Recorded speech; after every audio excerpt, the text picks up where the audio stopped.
তৃতীয় নম্বর সফর হচ্ছে আল্লাহর ভেতরে সফর করা। আল্লাহর ভেতরের সফর মানে হচ্ছে আল্লাহর সিফাতি নামগুলার তাজাল্লি এবং দীপ্তিকে আপনার জানা, এই কাজ, এই নামগুলা কি কাজ করে এগুলা জানা। এগুলা তসবির জন্য না, এগুলা জেনে আপনি আমি কি খলিফা, আল্লাহর খলিফা।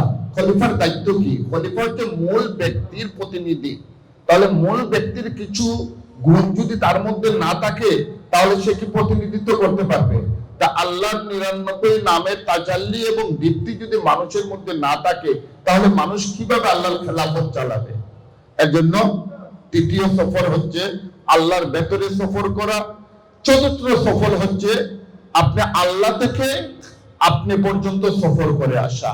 ওই যে মান আরাফা নাফসাহু ফাকাদ আরাফা রাব্বাহু, 4 নম্বর সফরের পরে শেষ মাথায় এসে আপনি আপনাকে চিনতে পারবেন।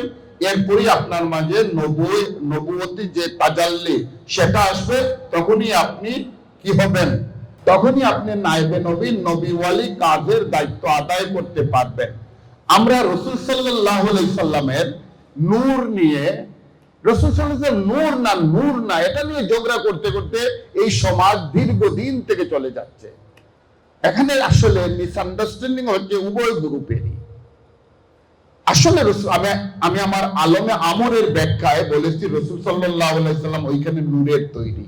কারণ আল্লাহ কুন বলছেন, ফায়াকুন হয়ে গেছে। ফায়াকুনের সাথে 3টা নূরের জন্ম হয়েছে। একটা হচ্ছেন ফেরেশতা, একটা হচ্ছেন রূহ, মানুষের রূহ নূরের তৈরি, আর একটা হচ্ছে নূরে মুহাম্মদী। এখন মানুষের রূহ যদি নূরের হয় তাহলে মুহাম্মদ সাল্লাল্লাহু আলাইহি সাল্লামের রূহটা তো নূরের। কিন্তু আমি সাধারণ মানুষের রূহ আর মুহাম্মদ সাল্লাল্লাহু আলাইহি সাল্লামের রূহ সমার্থক নয়। আল্লাহ স্বয়ং সম্পূর্ণ নূর, আল্লাহ ছাড়া কেউ স্বয়ং সম্পূর্ণ নূর নয়। এর জন্য নূর 2 প্রকারের, একটা হচ্ছে জাতি আর একটা হচ্ছে সিফাতি। মুহাম্মদ সাল্লাল্লাহু আলাইহি সাল্লাম হচ্ছে সিফাতি নূর আর আল্লাহ হচ্ছে জাতি নূর।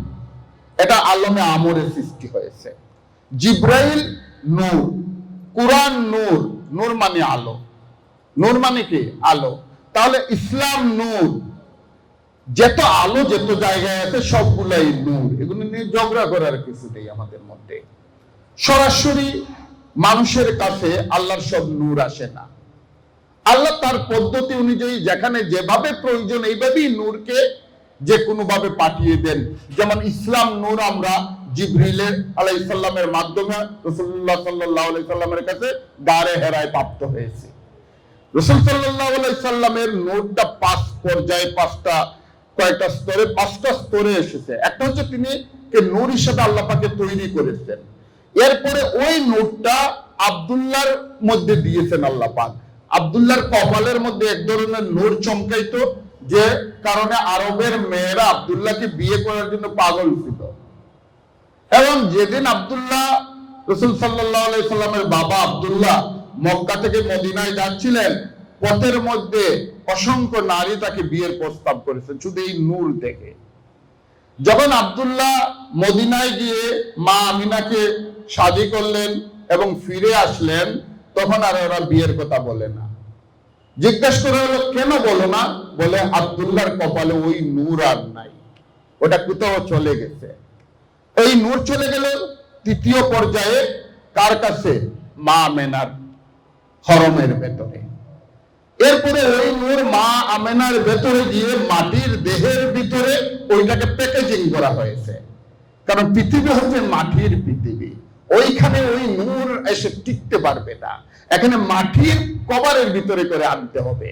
এর জন্য আল্লাহ পাক ওই নূরকে কি করলেন? মাটির কভারের ভিতরে মা আমেনার হরমের মধ্যে, জরায়ুর মধ্যে দিয়ে পৃথিবীতে প্রেরণ করলেন। ওই নূর দুনিয়ায় আসলো 12ই রবিউল আউয়াল বলেন আর যে তারিখই আপনারা বলেন, তারিখ নিয়ে ইখতিলাফ আমি এখানে করতে চাচ্ছি না। এরপরে ওই নূর যখন গারে হেরায়, ইকরা বিসমি রাব্বিকাল্লাযী খালাকের মাধ্যমে ওহীপ্রাপ্ত হলো, এরপরে জবলে আবু কুবাইসে এসে ওই নূরকে মানুষের মধ্যে বিতরণের জন্য মুহাম্মদ সাল্লাল্লাহু আলাইহি সাল্লাম ডাক দিলেন।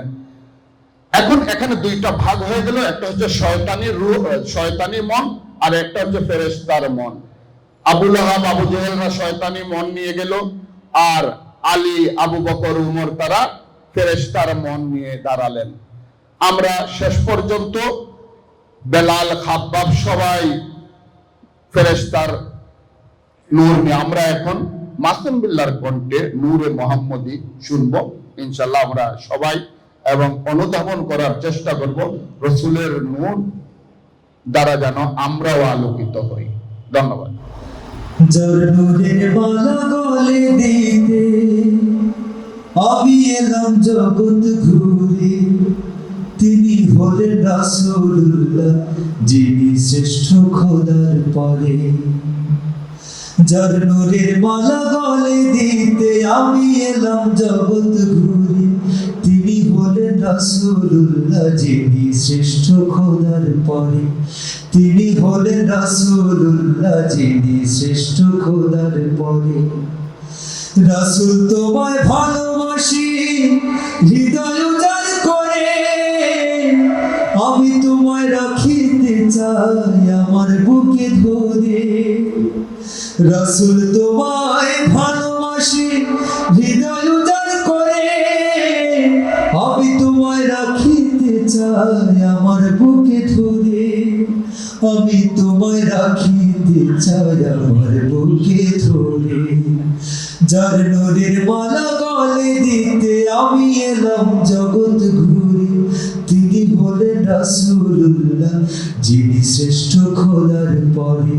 তিনি হলেন রাসূলুল্লাহ, যিনি শ্রেষ্ঠ খোদার পরে। রাসূল তোমায় খুঁজি আমি জলে স্থলে ঘুরে, ফিরে এসে দেখি আমি তুমি আমার ঘরে। ফিরে এসে দেখি আমি তুমি আমার ঘরে। যার নূরের মালা গলে দিতে আমি এলাম জগৎ ঘুরে, তিনি হলেন রাসূলুল্লাহ, যিনি শ্রেষ্ঠ খোদার পরে। তিনি হলেন রাসূলুল্লাহ, যিনি শ্রেষ্ঠ খোদার পরে। সৈয়দ মগ্ন ভাবে রাসূল কি হবে হাসরে, তোমায় দিলে ফুলের মালা যদি ফেলো ছিঁড়ে। সৈয়দ মগ্ন ভাবে রাসূল কি হবে হাসরে, তোমায় দিলে ফুলের মালা যদি ফেলো ছিঁড়ে। তোমায় দিলে ফুলের মালা যদি ফেলো ছিঁড়ে। যার নূরের মালা গলে দিতে আমি এলাম জগৎ ঘুরে, তিনি হলেন রাসূলুল্লাহ, যিনি শ্রেষ্ঠ খোদার পরে। তিনি হলেন রাসূলুল্লাহ, যিনি শ্রেষ্ঠ খোদার পরে। তিনি হলেন রাসূলুল্লাহ, যিনি শ্রেষ্ঠ খোদার পরে।